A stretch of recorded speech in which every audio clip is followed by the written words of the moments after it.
어머니, 제가 뭘 잘못했나요? 저는 정말 어머님을 친어머니처럼 모시려고 했는데. 그래, 미란이가 얼마나 엄마를 잘 모셨는데 이런 며느리 없어요. 모시기는 무슨 지나가던 개가 웃겠구나. 맨날 나한테 와서 빨래해달라, 청소해달라, 손주 봐달라 부탁하려고 찾아온 거지. 아무리 그래도 이렇게 살갑게 하는 며느리 없어요, 엄마. 너네들 부탁할 때만 살갑게 하고 내가 부탁할 때는 모른 척 바쁜 척하고 짜증내지 않았니? 그거야 어머니가 말귀도 못 알아먹고 짜증나게 하시니까 그렇죠. 그렇게 나오시면 저도 어머님 안 찾아가고 남처럼 지낼 거예요. 말년에 쓸쓸하게 혼자서 외롭게 지내실걸요? 그래요, 엄마. 일단 앞으로 엄마랑은 그냥 남처럼 조금 거리 두고 사는 게 나을 것 같아요. 별 걱정을 다 해주는구나. 나도 너네 같은 자식들이랑 지낼 바에는 외로운 게 100배, 1000배 나을 것 같다. 진짜 말이 안 통하시네요. 그냥 저희 집에서 나가주세요. 그래요, 엄마. 일단 지금은 나가주세요. 좀 진정되면 그때 다시 부를게요. 됐다. 내가 무슨 가라면 가고 오라면 오는 똥개니? 어떻게 며느리 말만 듣고 내 말은 하나도 안 듣고 판단하는 거니? 아까 너네들 남처럼 거리 두고 지내는 게 좋을 것 같다고 했지?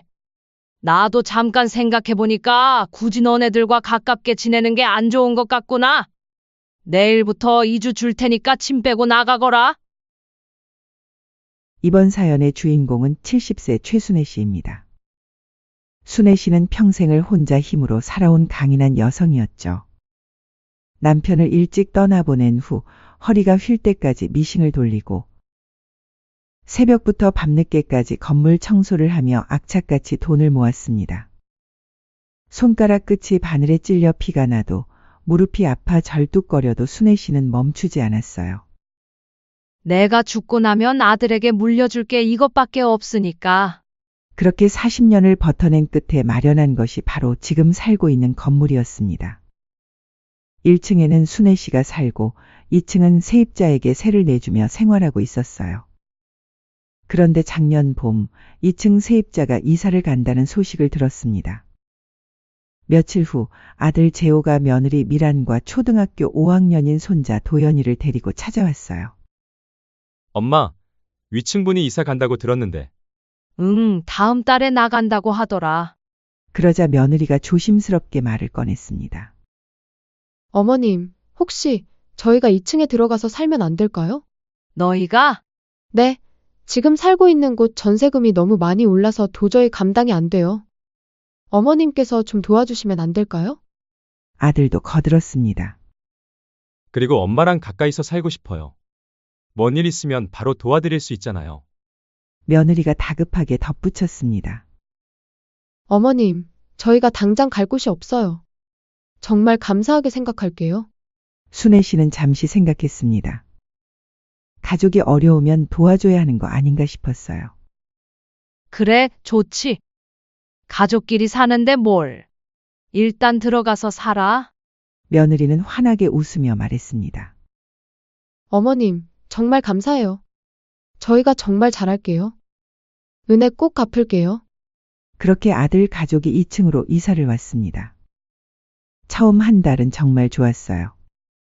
같은 건물에 가족이 살다 보니 자주 얼굴을 볼 수 있었고, 손자도 자주 내려와서 할머니 하며 인사를 했거든요. 며느리도 어머님 덕분에 이렇게 좋은 곳에서 살게 됐어요. 진짜 어떻게 감사를 드려야 할지 모르겠어요 하며 깍듯하게 굴었습니다. 하지만 한 달쯤 지나자 며느리의 태도가 조금씩 달라지기 시작했어요. 어느 날 며느리가 1층으로 내려와서 말했습니다. 어머님, 죄송한데 김치 좀 얻어갈 수 있을까요? 김치가 떨어졌는데 마트 가기가 좀 그래서요. 그래, 가져가거라. 순애 씨는 김치통째로 주었습니다. 그런데 이틀 후에 또 왔어요. 어머님, 간장 좀 빌려주실 수 있어요? 요리하다가 떨어졌어요. 그래. 일주일 후에는 설탕, 그 다음에는 식용유, 라면, 달걀. 점점 빌려가는 것들이 늘어났습니다. 처음에는 가족인데 뭘 하고 생각했는데 빌려간 것들을 다시 갖다 주는 적은 거의 없었어요. 사소한 일이라 따지기에도 애매하고 속 좁아 보일까봐. 그냥 주는 셈 치자고 생각하기도 했죠. 그러다가 이런 일도 생겼습니다. 며느리가 1층으로 내려와서 말했어요. 어머님, 좀 이따 택배가 올 건데 그때는 제가 집에 없어서 받을 수가 없어요. 앞에다 놓고 좀 있다가 집에 올 때 가져가면 되잖니? 그렇긴 한데, 어머님 하는 일 없으시면 안에다 들여놓고 정리 좀 해주실 수 없을까요? 그래, 급한 일이 있나 보구나. 네, 부탁 좀 드릴게요. 순애 씨는 택배를 받아주었습니다. 그런데 그게 시작이었어요. 사소한 일부터 시작됐던 며느리의 부탁은 점점 늘어났습니다. 한 번은 빨래를 잔뜩 가지고 와서 부탁하더군요. 어머님, 저희 세탁기가 고장 났는데 빨래 좀 해주실 수 있어요? 어쩌다 고장났니? 저번에 제가 바보같이 신발이랑 같이 넣어서 세탁기가 고장 났어요. 하지만 문제는 빨래를 돌리고 가져가질 않아서. 빨래를 널고 개는 것도 순애 씨 몫이 되었죠. 이뿐만이 아니었습니다. 어머님, 도연이 학원 데려다 주실 수 있어요? 저 약속이 있어서요. 저희 집 청소 좀 도와주실래요? 제가 허리가 아파서요. 어머님, 도연이 좀 봐주실 수 있어요? 급하게 나가야 할 일이 있어서요. 그렇게 점점 며느리는 순애 씨의 도움을 당연시 여겨갔죠. 어머님, 이거 너무 세게 빨아서 옷이 상했어요. 그리고 이런 식으로 청소하시면 안 깨끗해져요. 손주 도연이를 돌봐주면 어머님, 아이 교육은 저희 방식이 있어요. 뭘 해줘도 불만이었어요. 순애 씨는 점점 기가 막혔습니다. 부탁해놓고 이게 뭐야? 하지만 며느리는 다음 날 또 부탁을 했어요. 어머님, 오늘도 좀 도와주실 수 있으세요? 그러면서 순애 씨가 해준 일에는 또 트집을 잡았죠. 어느 날 순애 씨가 며느리한테 물어봤습니다. 내가 뭘 어떻게 해주면 되는 거야? 자꾸 잘못됐다고 하니까. 그러자 며느리가 짜증스럽게 말했어요. 어머님, 그냥 상식적으로 해주시면 되잖아요.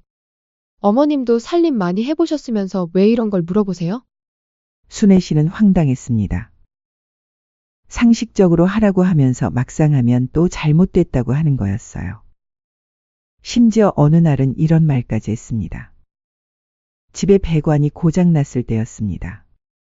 며느리는 급하게 순애 씨를 찾았고 배관을 고쳐달라 요구하였죠.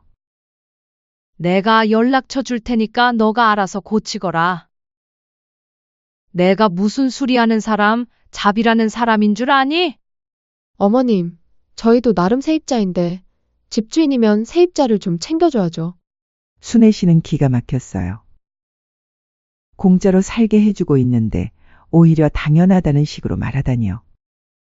그렇게 어느 날 저녁 점점 며느리와의 사이에 금이 가게 되는 일이 벌어졌습니다. 그날 순애 씨는 2층에서 들려오는 며느리의 목소리를 의도치 않게 듣게 되었죠. 정말 답답해.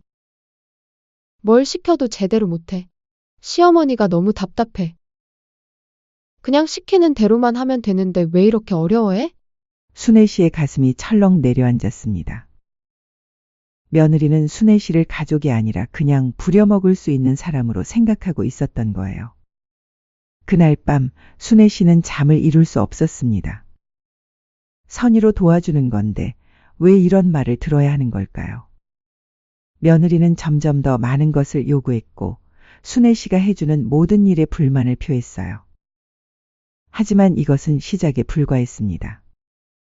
며느리의 진짜 본 모습은 아직 드러나지 않았거든요. 더 큰 충격이 순애 씨를 기다리고 있었습니다. 어느 날 며느리가 1층으로 내려와서 말했어요. 어머님, 오늘 급한 일이 있어서 나가야 하는데 도연이 좀 봐주실 수 있을까요? 그래 알겠다. 대신 일찍 돌아오거라. 순애 씨는 2층으로 올라가서 손자를 돌보기 시작했어요. 그런데 냉장고를 열어보니 제대로 된 반찬이 하나도 없었습니다. 김치 몇 조각과 멸치볶음이 전부였어요. 도연이가 할머니 배고파요 하며 다가왔습니다. 순애 씨는 냉장고를 이리저리 뒤져봤지만 아이에게 줄 만한 음식이 없었어요. 할머니가 라면 끓여줄까? 싫어요. 라면 어제도 먹었어요. 결국 순애 씨는 햇반을 데워서 김치와 함께 줬습니다. 도현아, 이거라도 먹어. 엄마 오시면 맛있는 거 해달라고 해. 도연이는 몇 숟가락 먹다가 별로예요. 하며 밀어놨어요. 그때 현관문이 열리는 소리가 들렸습니다. 며느리가 돌아온 거였어요. 며느리는 식탁을 보더니 갑자기 얼굴이 일그러졌습니다. 어머님, 이게 뭐예요? 뭐가? 도연이한테 이런 걸 줬다고요? 햇반에 김치만? 순애 씨는 당황했어요. 냉장고에 반찬이 없던데 장을 좀 봐놓지 그랬니? 어머님, 말이 돼요? 애한테 이런 걸 주면 어떡해요? 한창 클라인데. 냉장고에 반찬이랑 재료들이 하나도 없는데 내가 어떻게 해주니? 그렇다고 이렇게 부실하게 먹여요? 요즘 시대에 이런 건 아동방임이에요. 아동방임 아세요? 순애 씨는 기가 막혔어요. 그게 그렇게 걱정됐으면 미리미리 너가 넣어놨어야지. 그리고 그렇게 신경 쓰는 사람이 어제는 라면을 먹였어? 물어보니까 어제 라면 먹였다더라. 그거야 저는 그럴 수도 있는데 어머님은 제대로 된 밥을 해줘야죠. 마트 가서 재료 사와서라도. 내가 무슨 식모니? 나보고 장까지 봐달라고. 갑자기 식모 얘기가 왜 나와요? 어머님이 봐주시는 거잖아요. 당연히 어머님이 해주셔야죠. 순애 씨는 황당했습니다. 황당하구나. 아무리 그래도 할 말이 있고 못할 말이 있지 아동방임이라니? 어머님, 지금 저한테 화내시는 거예요? 며느리가 목소리를 높였어요.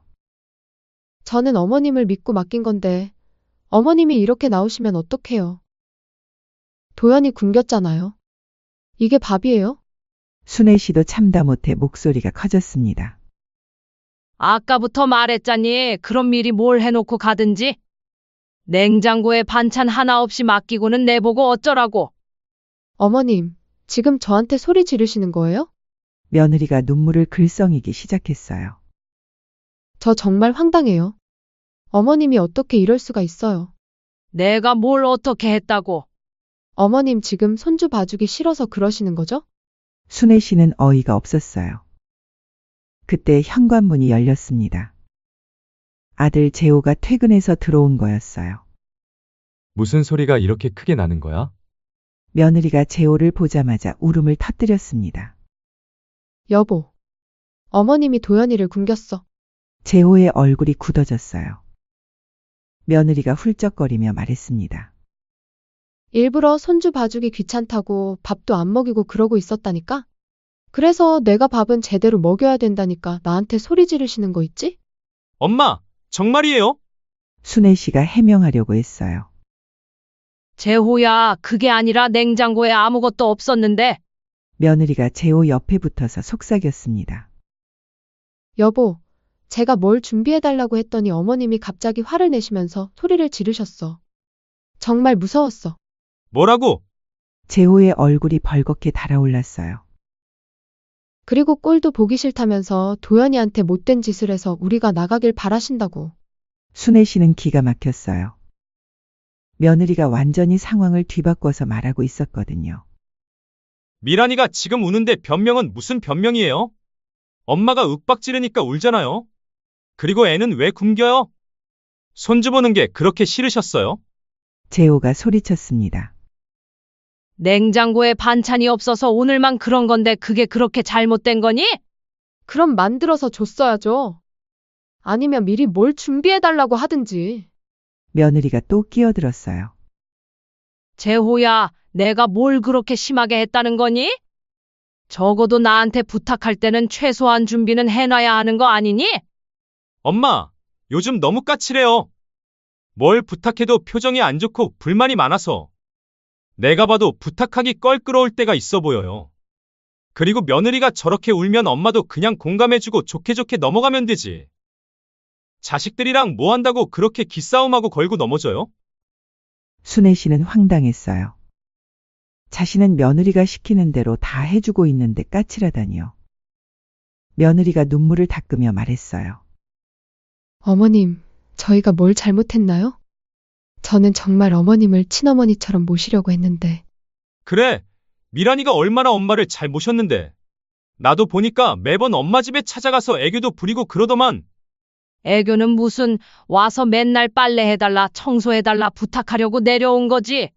아무리 그래도 이렇게 살갑게 하는 며느리 없어요, 엄마. 재호가 며느리를 감싸며 순애 씨를 몰아세웠습니다. 엄마 요즘 너무 이상해. 우리 가족한테 왜 이렇게 나와요? 그때 며느리가 끼어들었습니다. 솔직히 어머니는 저를 가족으로 안 받아들이시는 것 같아요. 제가 뭔가 부탁하면 맨날 잔소리나 하고 그저 며느리한테 아들 뺏겼다 생각해서 안 입고 와 보이시는 거죠? 순애 씨는 할 말을 잃었어요. 어머니가 그렇게 나오면 저도 어머님 안 찾아가고 남처럼 지낼 거예요. 그래요, 엄마. 앞으로 엄마랑은 그냥 남처럼 조금 거리 두고 사는 게 나을 것 같아요. 어머님, 지금 저희 집에서 나가주세요. 엄마, 일단 지금은 나가주세요. 좀 진정되면 그때 다시 부를게요.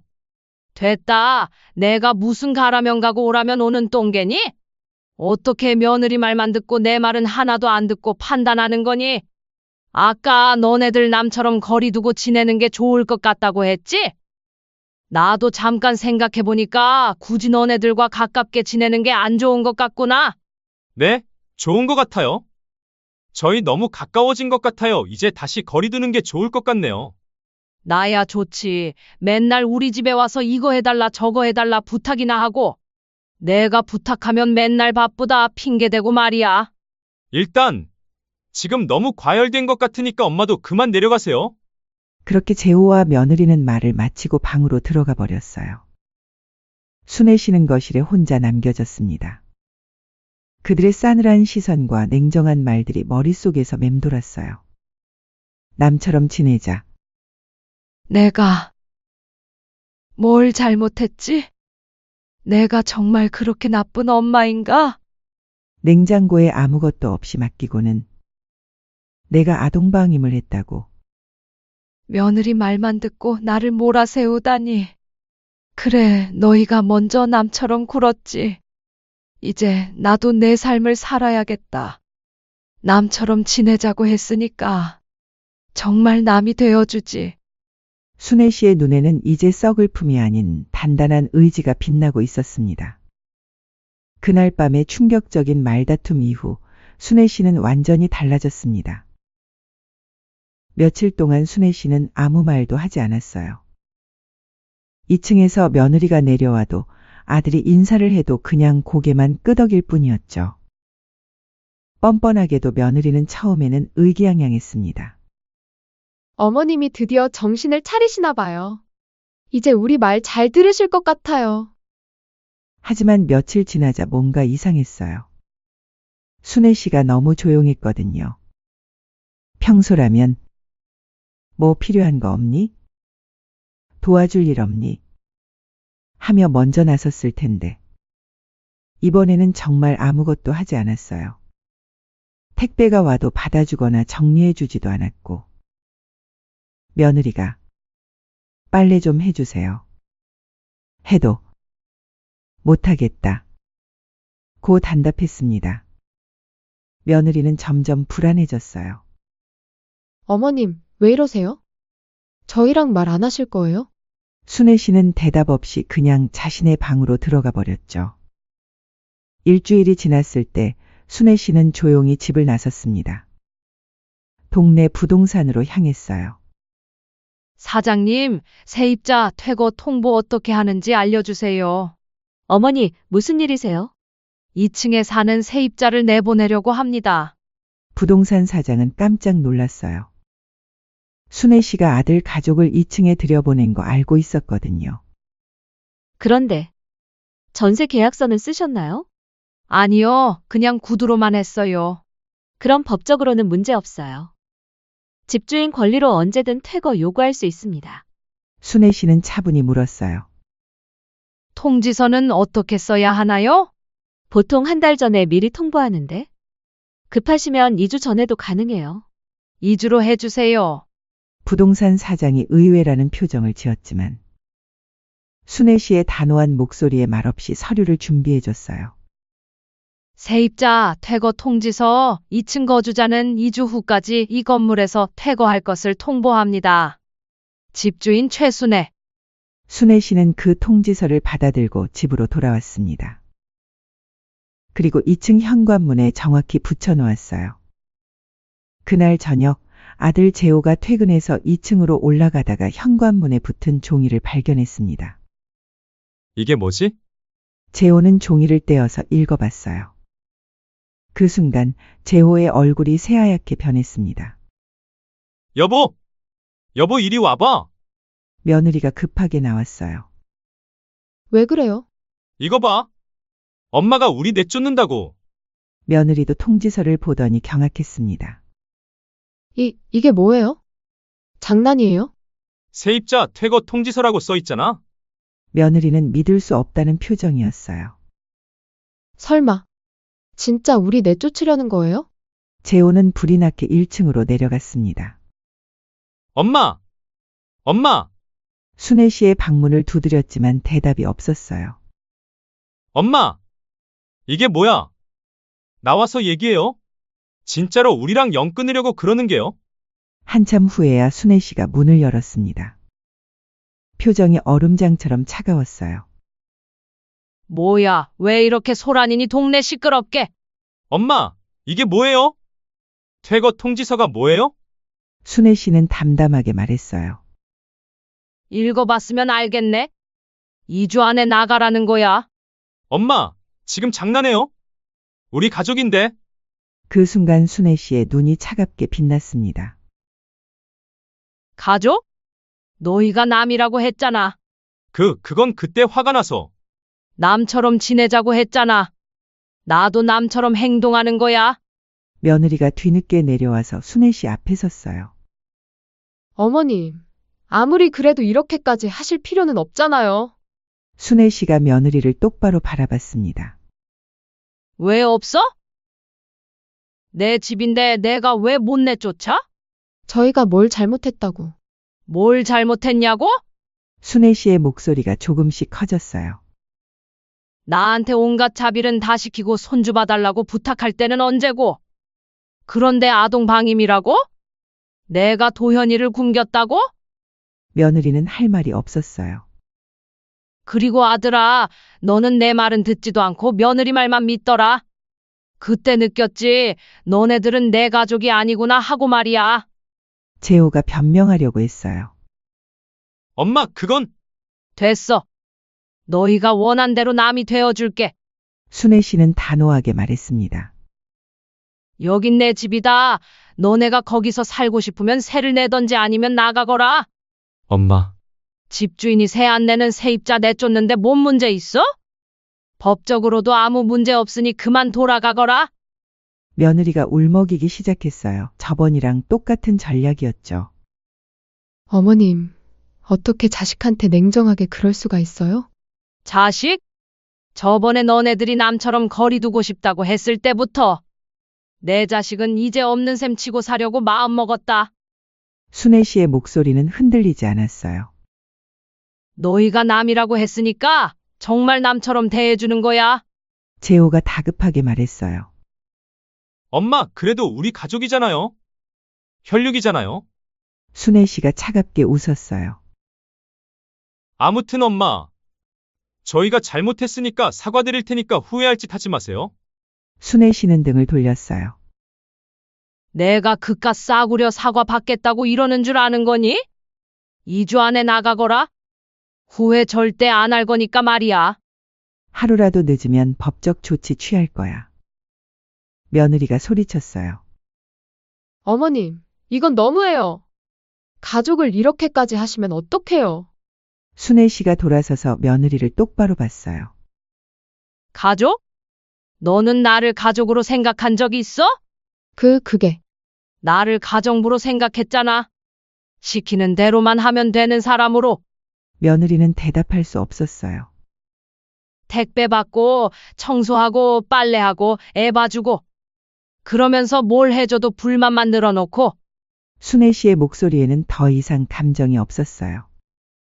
2주 그게 끝이다. 순애 씨는 방문을 닫아버렸어요.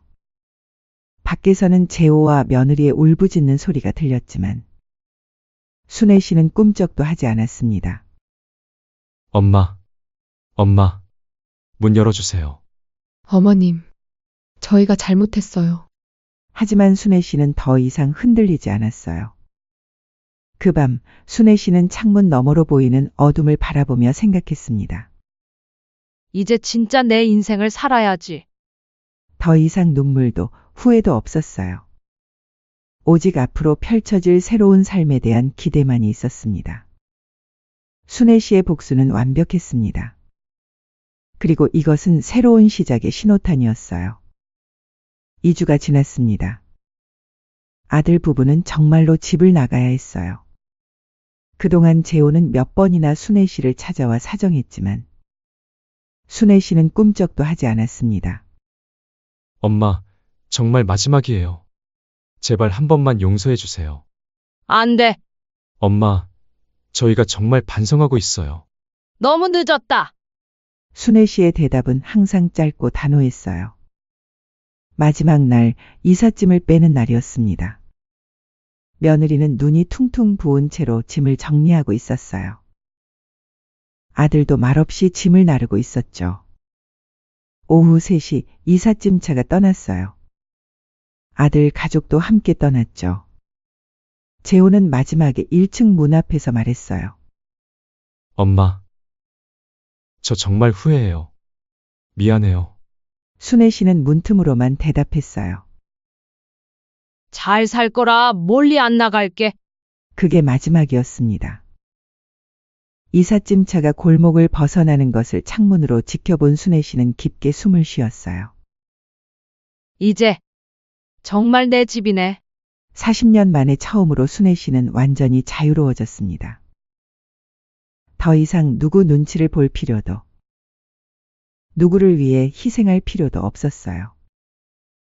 그 다음 날부터 순애 씨의 새로운 삶이 시작되었습니다. 먼저 2층을 새로 정리했어요. 벽지도 바꾸고 바닥도 새로 깔았죠. 이제 진짜 세입자를 구해야지. 그렇게 일주일 만에 신혼부부가 들어왔죠. 그 이후 순애 씨는 평생 해보지 못했던 일들을 시작했어요. 첫 번째로 간 곳은 동네 문화센터였습니다. 요가 수업 신청하려고 왔어요. 처음이세요? 걱정 마세요. 천천히 가르쳐 드릴게요. 70세에 시작하는 요가라니 순애 씨도 신기했어요. 하지만 몸을 움직이며 호흡을 고르는 시간이 너무나 평화로웠습니다. 어머님, 정말 잘하세요. 자세가 많이 좋아졌어요. 강사의 칭찬에 순애 씨는 얼굴에 웃음이 피었어요.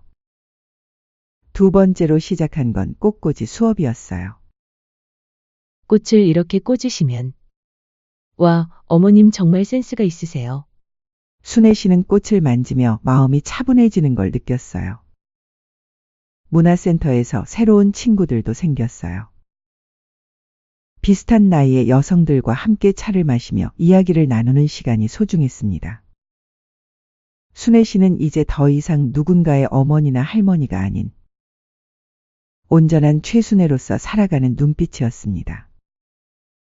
아침에는 요가로 하루를 시작하고 오후에는 꽃꽂이나 봉사활동을 했어요. 저녁에는 새로운 친구들과 함께 산책을 하거나 차를 마셨죠. 무엇보다 좋은 건 모든 것이 자신의 선택이라는 거였어요. 누군가 시켜서 하는 일이 아니라 자신이 원해서 하는 일들이었어요. 어느 날 저녁, 순애 씨는 창문 앞에 앉아 일기를 썼어요. 오늘로 내가 새로운 인생을 시작한 지 1년이 되었다. 처음에는 외로울 줄 알았는데 전혀 그렇지 않다. 오히려 이렇게 자유로운 적이 없었던 것 같다. 70세에 새로운 인생을 시작한다니 나도 참 대단하다. 앞으로 또 얼마나 많은 새로운 일들이 기다리고 있을까? 생각만 해도 설렌다. 순애 씨는 펜을 내려놓고 창밖을 바라봤어요. 2층에서는 신혼부부의 따뜻한 불빛이 새어나오고 있었고 거리에는 평화로운 저녁 풍경이 펼쳐져 있었습니다. 이 이야기가 지금도 참고 견디며 살아가고 있는 많은 어머니들에게 작은 용기가 되기를 바랍니다. 이번 사연은 여기까지입니다. 시청해 주셔서 감사합니다.